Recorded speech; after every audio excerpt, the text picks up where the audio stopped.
Welcome to Ramana's Edzone YouTube channel. ఇంకా ఈ ఛానల్ని ఎవరైనా సబ్స్క్రైబ్ చేయకపోతే దయచేసి సబ్స్క్రైబ్ చేసుకోగలరు. మనము ఈ వీడియోలో ఏపీపీఎస్సీ అదేవిధంగా ఇతర పోటీ పరీక్షలకు ఉపయోగపడే విధంగా కరెంట్ అఫైర్స్లో దాన్ని గమనిస్తే జూలై చిట్ట చివరి వారం ఉన్నటువంటి జాతీయ అంశాల గురించి మనము ఇక్కడ డిస్కస్ చేద్దాం. ఇక్కడ మనం బాగా గమనిస్తే ఇక్కడ చూడండి. ఫస్ట్ టాపిక్ ఏంటంటే ఇక్కడ ఇవన్నీ మోస్ట్ ఇంపార్టెంట్ అండి. చూడండి, ఇక్కడ బాగా గమనిస్తే ఫస్ట్ టాపిక్ ఏంటంటే మనకు ఇండియాలో ప్రభుత్వాధ్వర్యంలో మొట్టమొదటి AI university, artificial intelligence university ఎక్కడ ప్రారంభించారు మనకు?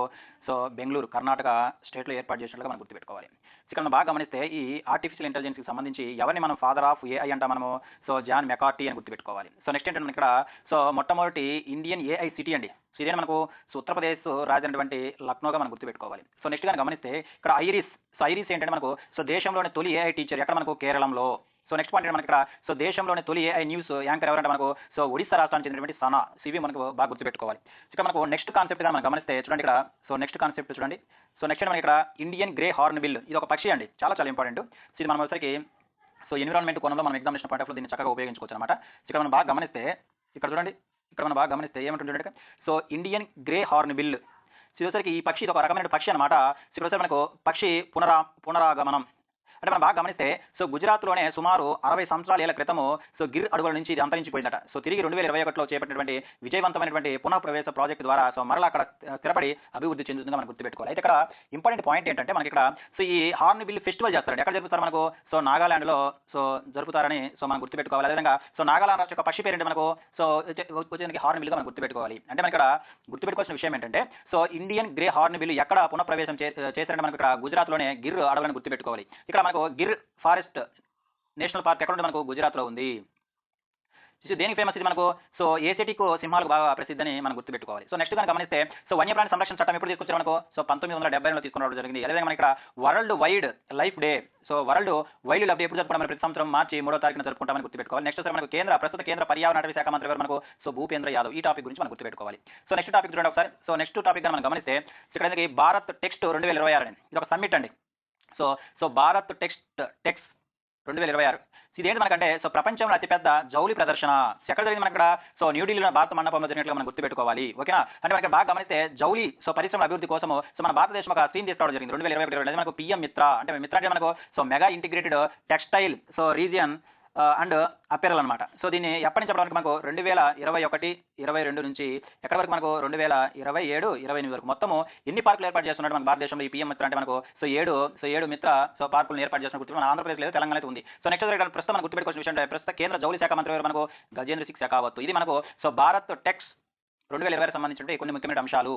నెక్స్ట్ గా మనం గమనిస్తే నెక్స్ట్ పాయింట్ చూడండి. ఇది మనకు చాలా ఇంపార్టెంట్. మనకు ఇక్కడ మనం ఇది అక్కడ మనం ఉపయోగించుకోవచ్చు అంటే మనకు ఇండియన్ సొసైటీలో మనం చక్కగా ఉపయోగించుకోవచ్చు దీన్ని. ఇక్కడ చూడండి, ఇక్కడ దివ్య కళా వేల సదస్సు 2026. దివ్య కళా మేళ సదస్సు 2026 ఇది ఎన్నో సదస్సు అంటే మనకు 31వ సదస్సు మనం గుర్తుపెట్టుకోవాలి. ఎక్కడ మనం ప్రారంభం మనకు కలకత్తాలో ప్రారంభించడం మనం ఎగ్జామినేషన్ పాయింట్ ఆఫ్ గుర్తుపెట్టుకోవాలి.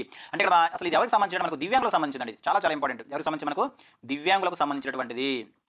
దివ్యాంగులకు సంబంధించినటువంటి సదస్సు మనకు దివ్య కళామేళ సదస్సు అని గుర్తుపెట్టుకోవాలి. ఇది ఎక్కడ జరిగిందంటే మనకు కలకత్తాలో ప్రారంభించారు. ఎన్నోది మనకు 31 గుర్తుపెట్టుకోవాలి. ఇక్కడ దీని ఒక ప్రత్యేకత మనకు భారత ప్రభుత్వం అదేవిధంగా పశ్చిమ బెంగాల్ ఇద్దరు కలిసి సంయుక్తంగా నిర్వహించినటువంటి సదస్సు అని గుర్తుపెట్టుకోవాలి మొట్టమొదటిసారిగా.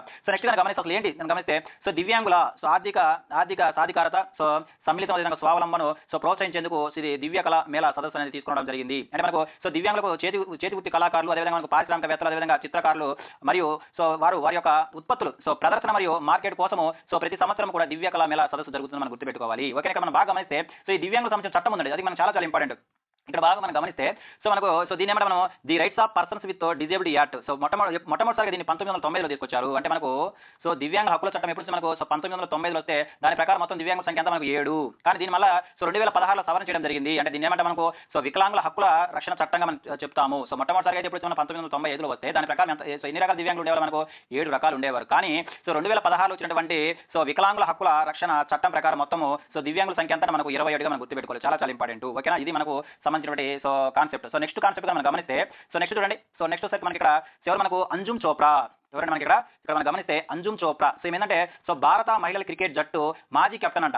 ఏంటంటే ICC hall of the fame లో చోటు దక్కించుకుంది. ఇది మనకి ఇంపార్టెంట్. అంటే ఇటీవల సో ఇటీవల ఎవరు మనకు ఐసీసీ హాల్ ఆఫ్ ఫేమ్ లో సో చోటు దక్కించుకున్నటువంటి సో భారత మహిళా క్రికెట్ జట్టు మాజీ కెప్టెన్ మనకు ఎవరు మనకు అంజుమ్ చోప్రాగా మనం గుర్తుపెట్టుకోవాలి. అయితే మనకు బాగా గమనిస్తే ఈమె సో భారతదేశం పరంగా ఎన్నో వ్యక్తి మనకు సో 13వ వ్యక్తి. అయితే సో మహిళలో గమనిస్తే సో 3వ మహిళగా మనం గుర్తుపెట్టుకోవాలి. సో వ్యక్తి పరంగా అంటే మొత్తం వ్యక్తుల పరంగా అయితే 13వ వ్యక్తి, అదేవిధంగా మహిళల్లో సో 3వ వ్యక్తిగా మనం గుర్తుపెట్టుకోవాలి. ఇది మనకు చాలా ఇంపార్టెంట్. ఓకేనా. సో నెక్స్ట్ దాన్ని గమనిస్తే నెక్స్ట్ చూడండి, దేశంలోనే తొలి హైడ్రోజన్ రైలు చాలా ఇంపార్టెంట్ మనకి. ఇది పర్యావరణంలో మనం చక్కగా ఉపయోగించుకోవచ్చు దీన్ని. ఇక్కడ మనం బాగా గమనిస్తే సో దేశంలోనే సో తొలి హైడ్రోజన్ రైలు ఇక్కడ మనం బాగా గమనిస్తే అసలు ఎందుకు మనం హైడ్రోజన్ యొక్క రైలును మనము జనరల్గా యూజ్ చేస్తాం మనకు కర్బన ఉద్గారాలను శూన్యం చేయడానికి. అంటే మనకు సో కర్బన ఉద్గారాలను శూన్యం చేయడానికి తీసుకొచ్చిన కాన్సెప్ట్ మనకు హైడ్రోజన్, ఓకే, గ్రీన్ హైడ్రోజన్ అనమాట. అంటే సో మనకి హైడ్రోజన్తో నడిచేటువంటి సో రైలు మొట్టమొదటిసారిగా ఎక్కడ ప్రారంభించడం మనకు హర్యానాలోనే సో జిందు టు సోనిపట్. ఎక్కడి నుంచి మనకు జిందు టు సోనిపట్ మొత్తం ఎన్ని కిలోమీటర్లు మనకు సో 89 కిలోమీటర్లు మనం గుర్తుపెట్టుకోవాలి.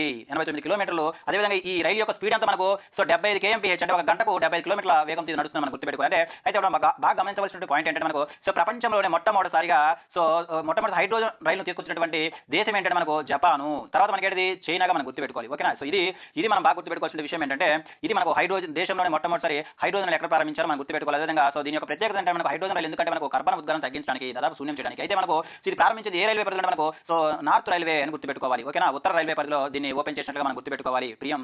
పిఎం మోదీ గారు ప్రారంభించడం జరిగింది. అయితే మన ఇక్కడ పాయింట్ చూడండి, దేశంలోనే తొలి అతిపెద్ద హైడ్రోజన్ సో దేశంలోనే తొలి హైడ్రోజన్ రిఫిలింగ్ కేంద్రం ఎక్కడ ప్రారంభించడం మనకు ఇండియన్ రైల్వే ఇక్కడ ఏర్పాటు చేయడం ఎక్కడ మనకు ఈ హర్యానాని మనం గుర్తుపెట్టుకోవాలి. ఓకేనా. సో నెక్స్ట్ గా మనకు ఎగ్జామినేషన్ ఈ 3 పాయింట్లు మనకు బాగా ఇంపార్టెంట్. ఒకటి మనకు ఇక్కడ so Indian net to zero carbon emissions target ఎంత మనకు 2070. ఈ టార్గెట్స్ మనకి ఇంపార్టెంట్. సో నెక్స్ట్ మనకి ఇక్కడ Indian railway zero pollution target ఇప్పుడు మనకు 2030గా మనం గుర్తుపెట్టుకోవాలి. అయితే మనకి ఇక్కడ తీసుకొచ్చినటువంటి తొలి హైడ్రోజన్ రైలు తయారు చేసిన సంస్థ అంటే మనకి ఇక్కడ సో మేధా సెర్వో డ్రైవ్స్ సంస్థ అనేది స్వదేశీ టెక్నాలజీతో ఇది రూపొందించినట్లుగా మనం గుర్తుపెట్టుకోవాలి. ఇవి మనకు సో దేశంలో తీసుకొచ్చినటువంటి మొట్టమొదటి తొలి హైడ్రోజన్ రైలు గురించి మనం ఎగ్జామినేషన్ పాయింట్ గుర్తుపెట్టుకోవాల్సిన ముఖ్యమైనటువంటి అంశాలు. సో నెక్స్ట్ గా మనం గమనిస్తే సో నెక్స్ట్ చూడండి, సో విండ్ ఫాల్ ట్యాక్స్ చాలా ఇంపార్టెంట్, మనకి ఎకానమీలో ఉపయోగపడుతుంది. ఇక్కడ మనం బాగా గమనిస్తే విండ్ ఫాల్ ట్యాక్స్ అంటే మనం ఏమైనా తెలుసుకోవాలి. ఏంటంటే ఇక్కడ బాగా గమనిస్తే అంతర్జాతీయంగా ముడి చమురు ధరలు పెరగడం వంటి బాహ్య కారణాల వల్ల కంపెనీలకు అకస్మాత్తుగా వచ్చే అసాధారణ భారీ లాభాలపై కేంద్ర ప్రభుత్వము విధించే పన్నును మనం ఏమంటామంటే మనకు సో విండ్ ఫాల్ ట్యాక్స్ అంటే మనం గుర్తుపెట్టుకోవాలి. చాలా ఇంపార్టెంట్. అంటే మనకు ముడి చమురు ధరలు పెరగడం వల్ల అకస్మాత్తుగా వచ్చేటువంటి లాభాలపై విధించేటువంటి ట్యాక్స్ మనకి ఏంటంటే విండ్ ఫాల్ ట్యాక్స్ మనం గుర్తుపెట్టుకోవాలి. డెఫినేషన్ మనం చాలా ఉపయోగపడుతుంది. సో నెక్స్ట్ కనుక గమనిస్తే ఇటీవల ఒక ఆపరేషన్ తీసుకురావాలి. దాన్ని ఏమంటే మనము ఆపరేషన్ ఉర్జా సురక్ష. ఇది ఎప్పుడు తీసుకొచ్చారు మనకు 2026లో తీసుకొచ్చారు. ఏంటంటే మనకు సో పశ్చిమ ఆసియా సంక్షోభం నేపథ్యంలో భారతదేశానికి ముడి చమురు సో ఎల్ఎన్జీ అదేవిధంగా ఎల్పీజీ సరఫరాను సురక్షితంగా ఉంచడానికి సో ఇండియన్ నేవీ చేపట్టినటువంటి కార్యక్రమమే ఏంటి మనకి ఇక్కడ ఆపరేషన్ ఉర్జా సురక్ష 2026 అని మనం ఎగ్జామినేషన్ పాయింట్ ఆఫ్ లో గుర్తుపెట్టుకోవాలి. ఓకేనా. సో నెక్స్ట్ టాపిక్ గా మనం గమనిస్తే సో నెక్స్ట్ టాపిక్ చూడండి ఇక్కడ. సో నెక్స్ట్ టాపిక్ మనకు ఇన్వెస్ట్మెంట్ ఫ్రెండ్లీ ఇండెక్స్ 2026 చాలా ఇంపార్టెంట్. ఇక్కడ మనం దీన్ని కూడా ఇది ఎవరు ఇస్తారంటే మనకు నీతి ఆయోగ్ ఇస్తుంది. అంటే మనం ఎకానమీ పాయింట్ ఆఫ్ దీన్ని ఎక్కువగా మనం ఉపయోగించుకోవచ్చు. అంటే మనకి ఇక్కడ ఇన్వెస్ట్ ఫ్రెండ్లీ ఇండెక్స్ 2026 ఎవరు ఇచ్చారు మనకు? సో నీతి ఆయోగ్ ఇచ్చింది. ఎవరండి? సో ఇక్కడ నీతి ఆయోగ్ వచ్చింది అనమాట. సో ఈ రిపోర్ట్ చాలా ఇంపార్టెంట్. మనకు నీతి ఆయోగ్ అనేది మన సిలబస్ లో ఉంది కాబట్టి మనకు సో నీతి ఆయోగ్ ద్వారా వచ్చేటువంటి అన్ని ఇండెక్స్ కూడా మన ఎగ్జామినేషన్ పాయింట్ ఆఫ్ మనం చక్కగా ఉపయోగించుకోవచ్చు. అంటే ఇది మొత్తము ఈ నీతి ఆయోగ్ 28 రాష్ట్రాలు అదేవిధంగా 8 కేంద్ర ప్రాంతాలను దృష్టిలో ఉంచుకొని ఇవ్వడం జరిగింది అనమాట. ఇక్కడ మనం బాగా గమనిస్తే సో ఇది సో పెట్టుబడుల కోసం అంటే సో ఏ రాష్ట్రాలు ఎక్కువగా పెట్టుబడులు ఆకర్షిస్తున్నాయో దాని గురించి తెలియజేస్తూ మనకు సో నీతి ఆయోగ్ అనేది మనకు ఇన్వెస్ట్ ఫ్రెండ్లీ ఇండెక్స్ 2026 తీసుకుని జాయిన్. ఇక్కడ మనం బాగా గుర్తుపెట్టుకోవాల్సిన విషయం ఏంటంటే సో మొదటి మూడు రాష్ట్రాలు ఏంటంటే మనం గమనిస్తే ఒకటి మనకు గుజరాత్, నెక్స్ట్ మనకు మహారాష్ట్ర అదేవిధంగా తమిళనాడు మనం ఎగ్జామినేషన్ పాయింట్ ఆఫ్ లో గుర్తుపెట్టుకోవాలి. అదే మనం ఏపీ చూసుకుంటే ఎన్నో స్థానంలో మనకు సో 8వ స్థానంలో ఉంది. అదేవిధంగా తెలంగాణ స్టేట్ తీసుకుంటే మనకు సో 13వ స్థానంలో ఉన్నట్టుగా మనం ఎగ్జామినేషన్ పాయింట్ ఆఫ్ లో గుర్తుపెట్టుకోవాలి. అయితే ఇక్కడ సో ఈ నీతి ఆయోగ్ ఏం చెప్పిందంటే మనకు సింగపూర్ నుంచి అదేవిధంగా నెక్స్ట్ మారిషస్ అదేవిధంగా అమెరికా నుంచి సో భారత్కు అత్యధిక పెట్టుబడులు వస్తున్నాయని చెప్పడం జరిగింది. చాలా ఇంపార్టెంట్. మనకు ఏ దేశాల నుంచి ఎక్కువగా మనకు పెట్టుబడులు వస్తున్నాయంటే సో మొట్టమొదటి మనకు సింగపూర్, నెక్స్ట్ మనకు మారిషస్ అదేవిధంగా అమెరికాని గుర్తుపెట్టుకోవాలి. ఇది మనకు చాలా ఇంపార్టెంట్. ఓకేనా. సో నెక్స్ట్ కనుక గమనిస్తే ఇక్కడ చూడండి ఒక వ్యక్తి ఎవరు మనకి ఇక్కడ హర్జిత్ సింగ్ గ్రేవాల్ చాలా ఇంపార్టెంట్ అండి. సో ఇక్కడ మనం బాగా గమనిస్తే హర్జిత్ సింగ్ గ్రేవాల్ సో ఇక్కడ ప్రత్యేకత అంటే మనకు సో జాతీయ మైనారిటీ కమిషన్ కి నూతన చైర్మన్ గా ఎన్నిక కావడం జరిగింది. చాలా ఇంపార్టెంట్. ఇటీవల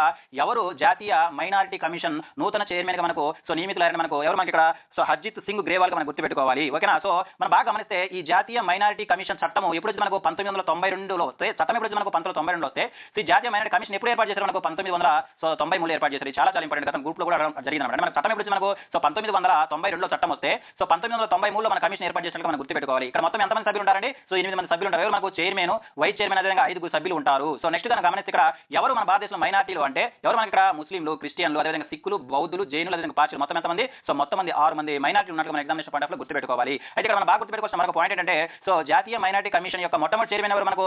సర్దార్ అలీ ఖాను. అయితే ప్రస్తుతము ఈ హర్జిత్ సింగ్ గ్రేవాల్ ఎన్నో వ్యక్తి అంటే మనకు 9వ చైర్మన్ మన ఎగ్జామినేషన్ పాయింట్ ఆఫ్ లో గుర్తుపెట్టుకోవాలి. నెక్స్ట్ అంటే మనకు ప్రస్తుత కేంద్ర మైనార్టీ మైనారిటీ వ్యవహారాల శాఖ మంత్రి ఎవరు మనకు కిరణ్ రిజిజు. ఇది మనకు సంబంధించిన ఇంపార్టెంట్ నియామకం మన ఎగ్జామినేషన్ పాయింట్ ఆఫ్ లో గుర్తుపెట్టుకోవాలి. ఓకేనా. సో నెక్స్ట్ కాన్సెప్ట్ చూద్దాం చూడండి. సో నెక్స్ట్ మనం గమనిస్తే సో నెక్స్ట్ దేని గురించి రాశాను నేను ఇక్కడ వస్తే మనకు సో ప్రైవేట్ ఆర్బిటాల్ రాకెట్ చాలా చాలా ఇంపార్టెంట్ మనకు ఎస్ఎన్టీలో దీన్ని చక్కగా ఉపయోగించుకోవచ్చు. సో ప్రైవేట్ ఆర్బిటాల్ రాకెట్ ఇక్కడ మనం చూడండి ఒకసారి. సో మనకు ఒకసారి ప్రైవేట్ ఆర్బిటాల్ రాకెట్ అంటే భారతదేశంలో మొట్టమొదటి ప్రైవేట్ ఆర్బిటాల్ రాకెట్ ను ప్రయోగించింది ఎవరు మనకు స్కై రూట్. సో దీని యొక్క హెడ్ క్వార్టర్ ఎక్కడ మనకు హైదరాబాద్ లో ఉంటున్నట్టు గుర్తుపెట్టుకోవాలి. ఇది ఒక ప్రైవేట్ సంస్థ. సో ఈ రాకెట్ పేరు పెట్టారు విక్రమ్ 1 గా మనకు పేరు పెట్టడం జరిగింది. అయితే మనకి ఈ ప్రాజెక్ట్ పేరు కూడా మన ఎగ్జామినేషన్ పాయింట్ ఆఫ్ ఏంటి మనకు ఆగమన్ అంటే మనకి ఇక్కడ ఆగమన్ అనేది మనకు ప్రాజెక్ట్ పేరును గుర్తుపెట్టుకోవాలి. సో ఇది భారతదేశంలో మొట్టమొదటి ప్రైవేట్ ఆర్బిటల్ రాకెట్. సో దీన్ని ప్రయోగించిన సంస్థ మనకు హైదరాబాద్ హెడ్ క్వార్టర్ గల స్కై రూట్ ఏరోస్పేస్ అని మనం గుర్తుపెట్టుకోవాలి. దాని పేరు విక్రమ్ 1 గా మనం గుర్తుపెట్టుకోవాలి. అయితే మనకి ఇక్కడ సో ప్రైవేట్ అంటే ప్రపంచంలోనే ప్రైవేట్ కక్ష సామర్థ్యం గల సో మూడో దేశం అంటే మనకి ఇండియా. అంటే మొదటి దేశం మనకు అమెరికా అయితే, రెండో దేశం చైనా అయితే, సో మూడో దేశం మనకి ఏంటంటే మనకు సో భారత్ మనం గుర్తుపెట్టుకోవాలి. అయితే ఇక్కడ ఈ స్కై రూట్ ఏరోస్పేస్ అనేది సో 2022లో సో ప్రాజెక్ట్ ప్రారంభ అనే పేరుతో విక్రమ్ ఎస్ అనే ఒక సబ్ ఆర్బిటాల్ ను కూడా ప్రవేశపెట్టినట్లు మన ఎగ్జామినేషన్ పాయింట్ ఆఫ్ గుర్తుపెట్టుకోవాలి. చాలా చాలా important. So private orbital rocket. ఓకేనా. సో నెక్స్ట్ కాన్సెప్ట్ ఏం రాస్తారంటే మనకు టీబీ వ్యాక్సిన్. సో మనకు కూడా హెల్త్ ఇక్కడ మనకు వచ్చేసరికి మనకు శనివారం మనం చక్కగా ఉపయోగించుకోవచ్చు. ఐదో చాప్టర్ మనకు డైరెక్ట్ హెల్త్ అని ఉంది కాబట్టి అక్కడ మనకు సో వీటన్నిటి కూడా మనం చక్కగా ఉపయోగించుకోవచ్చు. TB vaccine.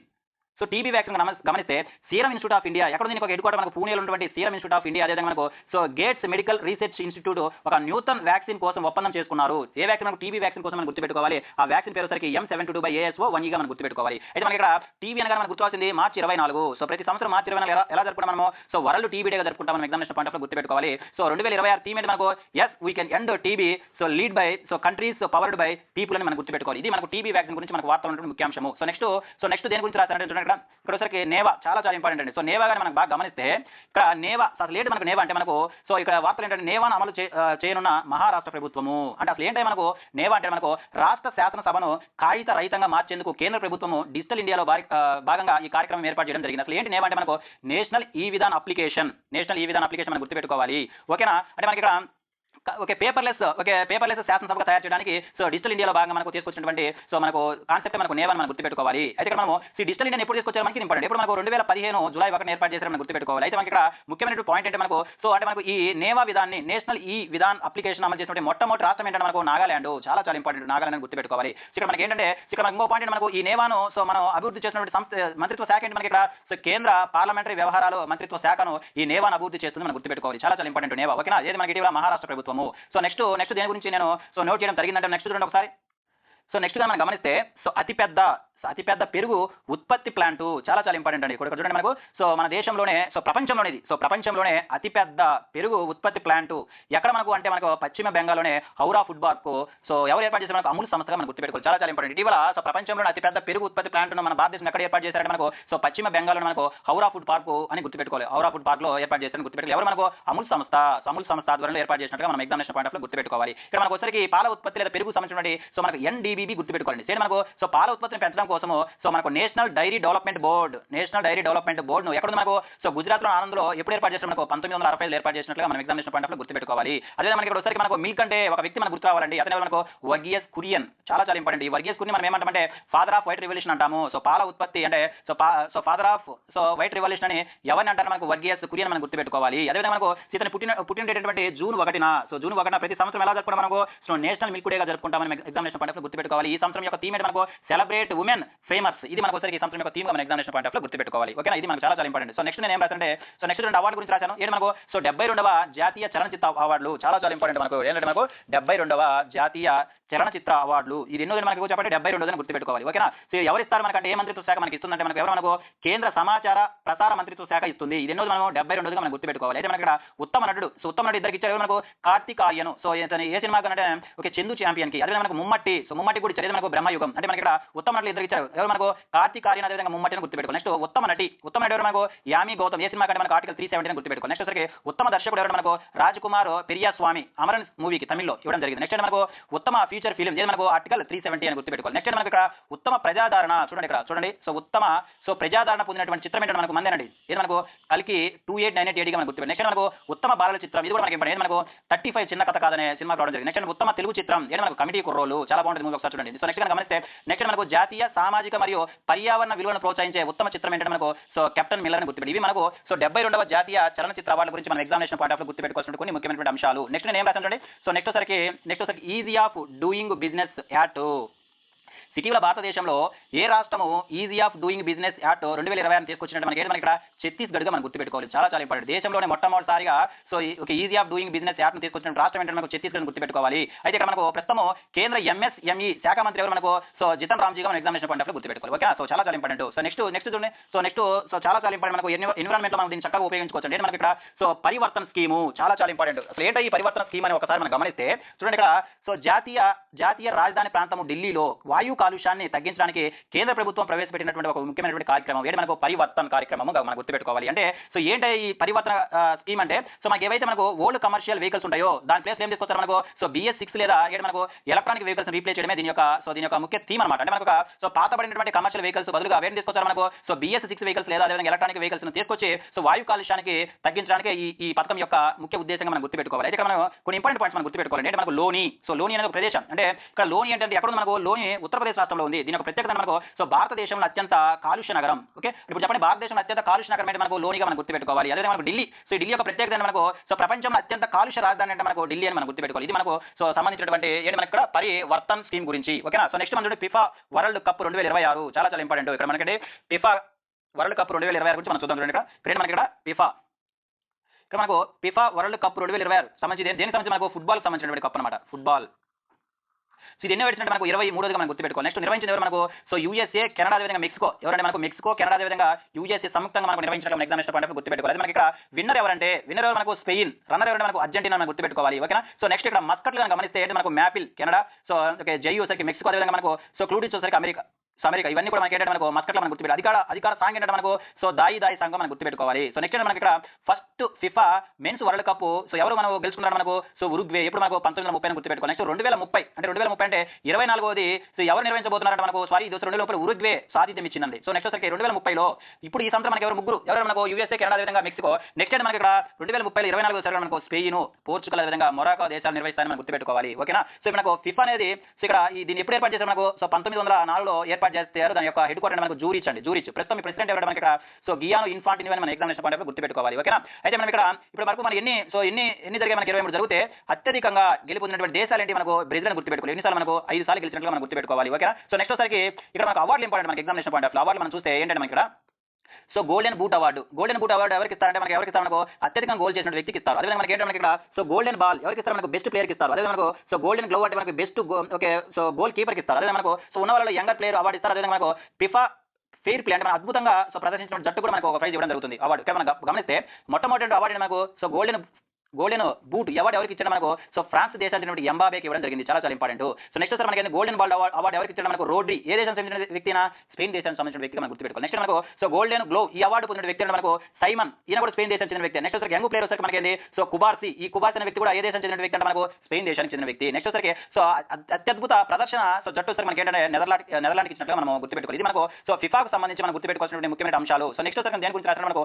Katwa railway station. ఇక్కడ మనకు ఈ కత్వా రైల్వే స్టేషన్ ఎక్కడ ఉంది మనకు జమ్మూ కాశ్మీర్లో ఉంటే ఇటీవల దీని పేరు ఎలా మార్చారు మనకు so captain Sunil Kumar Chowdary Katwa station గా మనకు మార్చారు. చాలా చాలా ఇంపార్టెంట్. ఎందుకు మార్చారు మనకు ఇతను 2008లో అస్సాంలో సో ఉల్ఫా అంటే మనకి so United liberation front of Assam ఇది ఒక ఉగ్రవాద సంస్థ. ఈ ఉగ్రవాదులపై జరిపినటువంటి సో ఓకే రంగు గడ్ ఆపరేషన్ లో సో అమరులయ్యారు. సో దానికి గుర్తుగా ఇటీవల ఈ కత్వా రైల్వే స్టేషన్ పేరు ఎలా మార్చారు మనకు సునీల్ కుమార్ చౌదరి కత్వా రైల్వే స్టేషన్ గా మార్చారు మనం గుర్తుపెట్టుకోవాలి. చాలా చాలా ఇంపార్టెంట్. సో నెక్స్ట్ ఒక స్కీమ్ గురించి రాశాను చూడండి. సో నమస్తే స్కీము చాలా చాలా ఇంపార్టెంట్ అండి. సో నమస్తే స్కీమ్ వస్తే మనకు చక్కగా మనం ఎక్కడ ఉపయోగించవచ్చు ఇండియన్ సొసైటీలో మనం ఉపయోగించుకోవచ్చు. ఈ నమస్తే స్కీమ్ అంటే ఏంటి అంటే ఒక పథకం అంటే ఏంటి మనకి ఇక్కడ so national action for so mechanised irrigation ecosystem. So దీని డెఫినేషన్ అంటే మనకు national action for so mechanised sanitation ecosystem అనమాట. అసలు ఎందుకు ఈ పథకం అంటే ఒకసారి గమనిస్తే ఈ పథకము సో మురికి అదేవిధంగా సెప్టిక్ ట్యాంకులను శుభ్రపరిచే కార్మికుల యొక్క ప్రాణ రక్షణ కోసం ఏర్పాటు చేయడం జరిగింది. నమస్తే కార్యక్రమం ఎవరికి సంబంధించిందంటే మనకు సో మురికి అదేవిధంగా సెప్టిక్ ట్యాంకులను శుభ్రపరిచే కార్మికులకు సంబంధించిన పథకం మనం గుర్తుపెట్టుకోవాలి. ఇది ఎవరికి మనకు కేంద్ర సామాజిక న్యాయ మంత్రిత్వ శాఖ మరియు సో గృహ నిర్మాణ పట్టణ వ్యవహారాల మంత్రిత్వ శాఖ సంయుక్తంగా ఏర్పాటు చేసిన పథకమే ఈ పథకం గుర్తుపెట్టుకోవాలి. మనం సింపుల్ గుర్తుపెట్టుకోవాల్సిన విషయం ఏంటంటే నమస్తే అనే కార్యక్రమం ఎవరికి సంబంధించిన మనం గుర్తుపెట్టుకోవాలి. అదేవిధంగా ఎవరు సో ఏ మంత్రిత్వ శాఖలు కలిసి దీన్ని సో ఏర్పాటు చేసాయో మనం ఎగ్జామినేషన్ పాయింట్ ఆఫ్ గుర్తుపెట్టుకోవాలి. సో నెక్స్ట్ ఒక గ్రామం గురించి రాశాను చూడండి. సో గ్రామం ఏంటంటే మనకి ఇక్కడ బీహార్లో ఉండే గ్రామం గురించి నేను చక్కగా రాయడం జరిగింది. ఇక్కడ మనకంటే సో బంగాల్పూర్ జిల్లాలోనే సో రామస్ అనే గ్రామం. సో ఇదేంటి ఎక్కడ మనకు బీహార్ స్టేట్ లో ఉందన్నమాట. ఎందుకంటే మనకు సో భారతదేశం యొక్క మొట్టమొదటి సింధూర్ గ్రామం అంటే మనకు భారతదేశం యొక్క మొట్టమొదటి సింధూర్ గ్రామం ఏంటంటే మనకి ఎక్కడ మనకు బీహార్లోనే సో రామసేన గుర్తుపెట్టుకోవాలి. ఎక్కడ మనకు సో ఎక్కడ మనకు బంగాల్పూర్లో ఉన్నట్లు మనం గుర్తుపెట్టుకోవాలి. అంటే మనకి ఇక్కడ సో భారతదేశంలో మొట్టమొదటి సింధూర్ గ్రామంగా అభివృద్ధి చేయనున్నారన్నమాట. ఎవరు మనకు సో బీహార్ వ్యవసాయ విశ్వవిద్యాలయం ఆ గ్రామాన్ని దత్తగా తీసుకొని మహిళలకు ఉపాధి కల్పించేందుకు సహజ సింధూర్ సాగును ఇక్కడ ప్రోత్సహిస్తామని గుర్తుపెట్టుకోవాలి. ఇది మనకు అంటే ఎక్కడ మనకు భారతదేశంలో మొట్టమొదటిసారిగా సింధూర్ గ్రామం ఏర్పాటు చేసిన మనకి బీహార్ స్టేట్ గుర్తుపెట్టుకోవాలి. అయితే ఇక్కడ మనకు ఫతేపూర్ ఎక్కడ మనకు ఉత్తరప్రదేశ్లో ఉంటే సో దీని యొక్క ప్రత్యేకత మనకు సో భారతదేశ మొట్టమొదటి సేంద్రియ సింధూర్ గ్రామం అంట. ఇది మనకి ఇంపార్టెంట్. ఓకే, ఇది మనకు ఈ సింధూర్ గ్రామానికి సంబంధించి మనం గుర్తుపెట్టుకోవాలి. నెక్స్ట్ చూడండి ఇక్కడ సో నెక్స్ట్ మొట్టమొదటి డెంగ్యూ వ్యాక్సిన్. ఓకే, సో మొట్టమొదటి డెంగ్యూ వ్యాక్సిన్ చాలా ఇంపార్టెంట్ మన హెల్త్లో. ఇక్కడ మనకు వస్తే మొట్టమొదటి డెంగ్యూ వ్యాక్సిన్ అంటే చూడండి సో భారతదేశము తన మొట్టమొదటి డెంగ్యూ వ్యాక్సిన్గా ఏం మనకు క్యుడెంగా సో ఈ కుడింగాకు ఏమవుతుంది DCGI నుండి అనుమతి. చాలా ఇంపార్టెంట్. మనకు భారతదేశం ఏదైనా వ్యాక్సిన్ మనం ఉపయోగించాలంటే ఎవరి యొక్క అనుమతి అవసరం అంటే మనకు so drug control general of India so దీని యొక్క అనుమతి తప్పనిసరిగా ఉండాలి. అంటే ఇటీవల సో ఈ DCGI అనే సంస్థ సో భారతదేశానికి సంబంధించిన మొట్టమొదటి ఏ డెంగ్యూ వ్యాక్సిన్కి అనుమతించిందని మనకు సో క్యుడెంగా మనం గుర్తుపెట్టుకోవాలి. అయితే ఈ కుడింగా అనే సో మనకు డెంగ్యూ వ్యాక్సిన్ అభివృద్ధి చేసిన మనకు సో జపాన్కు చెందినటువంటి తకేడా బయోఫార్మాస్యూటికల్ సంస్థ మనం గుర్తుపెట్టుకోవాలి. చాలా ఇంపార్టెంట్. ఓకేనా, అయితే మనకు ఈ drug control general of India ఎప్పుడు ఏర్పాటు చేశారు మనకు 1942 ఏర్పాటు చేశారు. దీని యొక్క హెడ్ క్వార్టర్ ఎక్కడ మనకు న్యూఢిల్లీలో ఉంది. ఇది మనకు సో మన భారతదేశానికి సంబంధించి మొట్టమొదటి డెంగ్యూ వ్యాక్సిన్ గురించి. సో నెక్స్ట్ చూడండి ఇది ఒక అవార్డు గురించి నేను రాయడం జరిగింది. ఒకసారి మనం గమనిస్తే సో ఇక్కడ అవార్డు మనకు గమనిస్తే ఇక్కడ సో లోకమాన్య తిలక్ అవార్డు 2026. ఓకేనా, ఇక్కడ మనం బాగా గమనిస్తే తిలక్ యొక్క బిరుదు పేరు తిలక్ యొక్క బిరుగే మనకు లోకమాన్య. సో తిలకు సో మనం దృష్టిలో ఉంచుకొని ఈ లోకమాన్య తిలక్ అవార్డును ఎప్పటి నుంచి ఇస్తున్నారు మనకు 1982 నుంచి ఇస్తున్నారు. సో ప్రతి ఏడు ఎప్పుడు ఇస్తారంటే మనకి ఇక్కడ ఆగస్టు 1వ తారీఖున ఇస్తారు. ఎందుకంటే మనకు సో లోకమాన్య బాలగంగాధర తిలక్ యొక్క వర్ధంతి సందర్భంగా ఇస్తారు. ఎవరికైతే ఈ అవార్డు వస్తుందో అతనికి ₹1,00,000 సో బహుమానం ఇస్తారు. మన ఎగ్జామినేషన్ పాయింట్ ఆఫ్ గుర్తుపెట్టుకోవాలి. అయితే ఇటీవల ఎందుకు వార్త ఉందంటే 2026కు సంబంధించి 166వ ఈ అవార్డును 106వ అవార్డును ఎవరు అందుకున్నారంటే మనకు సో భారత జాతీయ భద్రతా సలహాదారు అజిత్ దోవల్ గారు సో ఈ అవార్డుకి ఎంపికైనట్టు మన ఎగ్జామినేషన్ పాయింట్ ఆఫ్ గుర్తుపెట్టుకోవాలి. ఓకేనా, సో అయితే మొట్టమొదటి విజేత ఎవరు మనకు శ్రీధర్ మహాదేవ్ జోషిగా మనం గుర్తుపెట్టుకోవాలి. ఓకేనా, ఇప్పుడు చెప్పండి ఇటీవల లోకమాన్య తిలక్ అవార్డు పొందిన వ్యక్తి మనకు అజిత్ దోవల్ గారు. ఓకేనా, ఇది ఇంపార్టెంట్. సో నెక్స్ట్ చూడండి ఇక్కడ మనకు నెక్స్ట్ చిట్ట చివరి ఒకసారి ఇంపార్టెంట్ చాలా ఇంపార్టెంట్ మన పాలిటీ ఏంటంటే మనకు ఉమ్మడి పౌర స్మృతి బిల్లు చాలా ఇంపార్టెంట్ అండి. ఇక్కడ మనకు దీన్ని మనం యూనిఫామ్ కామన్ సివిల్ కోడ్ అంటాం. సో ఇక్కడ ఇది ఈ ఉమ్మడి పౌర స్మృతి గురించి మనకు భారత రాజ్యాంగంలోని ఆదేశ సూత్రాల్లో ఏ ఆర్టికల్ గురించి పొందుపరచడం మనకు ఆర్టికల్ 44 అని మనం గుర్తుపెట్టుకోవాలి. అయితే ఇక్కడ ఎందుకు ఈ వార్తలు ఉందంటే సో ఇటీవల ఈ బిల్లును ఆమోదించినటువంటి సో ప్రభుత్వం ఏంటంటే రాష్ట్రం మనకు సో మధ్యప్రదేశ్ గుర్తుపెట్టుకోవాలి. అయితే మనకి ఇక్కడ స్వాతంత్రం వచ్చిన తర్వాత ఈ బిల్లును సాధించిన మొట్టమొదటి రాష్ట్రం మనకు సో ఉత్తరాఖండ్. అయితే రెండో రాష్ట్రం మనకు అస్సాము, సో మూడో రాష్ట్రం గుజరాత్ కాగా నాలుగో రాష్ట్రం మనకు సో ఈ మధ్యప్రదేశ్ ప్రభుత్వం ఇచ్చినట్టు మన ఎగ్జామినేషన్ పాయింట్ ఆఫ్ గుర్తుపెట్టుకోవాలి. అయితే మనకి ఇక్కడ స్వాతంత్రం రాకముందే ఒక స్టేట్ లో మనకు ఒకసారికి సో యూసీసీ అమలు చేసింది. అదే మనకు సో గోవా స్టేట్ అని గుర్తుపెట్టుకోవాలి. ఇవి మనకు ఇటీవల సో లాస్ట్ వారం నుండి మనకు సో జాతీయ అంశాలకు సంబంధించిన కొన్ని ముఖ్యమైన కరెంట్ అఫైర్స్ సో వచ్చే వీడియోలో సో మరి కొన్ని కరెంట్ అఫైర్స్ గురించి మన ఎగ్జామినేషన్ పాయింట్ ఆఫ్ చర్చించుకుందాము. ఇంతవరకు చూసినందుకు ధన్యవాదాలు.